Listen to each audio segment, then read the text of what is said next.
A tale of a star's life. Last time we told you how to locate a star and look cool. But if you want to look cooler, sit back and watch this new episode on how a star is made. In this video, you will get to know how a star is born, how it ignites, and how eventually it dies to complete its life cycle. We will also cover some interesting topics like how black holes come into existence by the death of a star. So stay tuned to know about all this interesting stuff. A star is born from a cluster of gas and dust called nebula or ISM. And once pressure builds up in the nebula, it brings gas and dust together to produce a protostar. Protostar is pretty intense, and when it gets hot enough, it explodes to star that it fuses hydrogen to bring helium and ignites. Let's first learn the formation of a star. Interstellar medium, that is ISM, are highly dense and cold, so there are a lot of molecules in close proximity. In this situation, gravitational force is much greater than the outward gas pressure. So now the gas cloud starts contracting, which in turn increases the gravitational potential energy, further the thermal energy, and then the gas pressure. But we need to lower the thermal energy to continue the gravitational pull. This is achieved when the gas molecule collides with each other and emit light, which reduces thermal energy, and gravitational pull continues. But soon it increases the molecular density, so the light entitled by the stars now has a hard time escaping. This increasing particle density increases light absorption, which in turn increases the thermal energy. So when the radiation trapping occurs, the pressure in the core or central region increases and slows the rate of the contraction and creates a protostar. Now, as the protostars formed, they have to be hot enough to sustain fusion reactions. So they gather more material and gravity helps to squish. This increases the heat and fusion rate increases, and now the increasing pressure lowers contraction due to gravity. Now fusion becomes stable at 10 M Kelvin core temperature and we have stars. Now the star fuses to stand against collapsing and the balanced gas pressure. This is called hydrostatic equilibrium.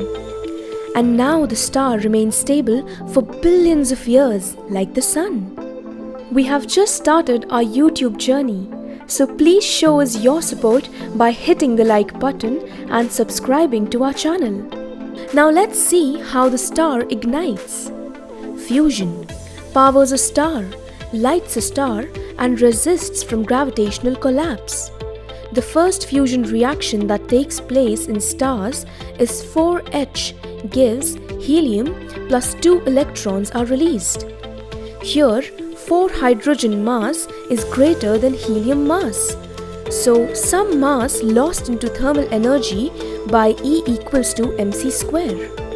Only the inner core of the Sun, that is 25% of the Sun with 15 mK, supports fusion as they provide energy as heat to bind positively charged protons.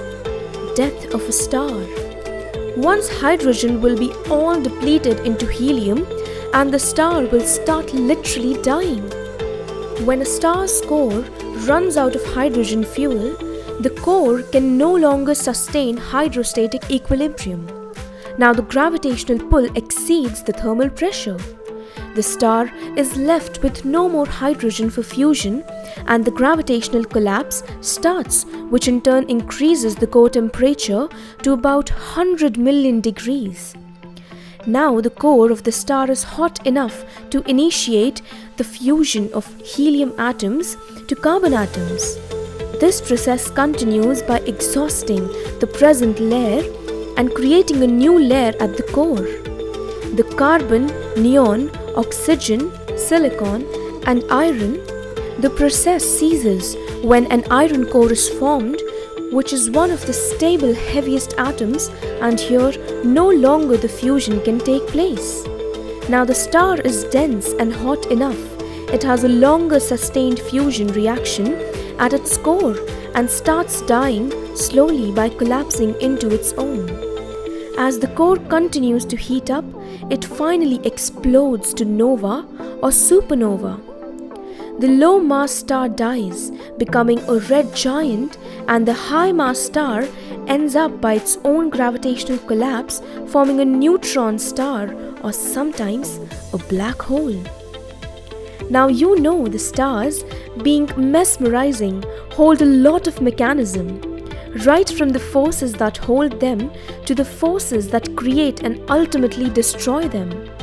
However, it's just a glimpse and a brief insight to the world of stars, and there are still many things you can get to know about them. Let us know in the comment section if you want more introductory or in-depth videos regarding stars. If yes, which particular topic?